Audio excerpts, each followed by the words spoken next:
यतो निदहाति वेदः स नः पर्षदति दुर्गाणि विश्वानावेव सिन्धुम् दुरितात्यग्निः तामग्निवर्णाम् तपसा ज्वलन्तीम् भैरोचनीम् कर्मफलेषु जुष्टाम्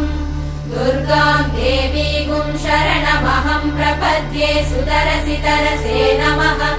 अग्ने त्वम् पारयानव्यो अस्मान् स्वस्तिभिरति दुर्गाणि विश्वा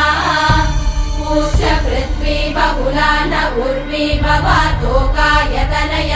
शम्योः विश्वानि नो दुर्गः जातवेदः सिन्धुन्न नावा दुरितातिवर्षि अग्ने अत्रिवन्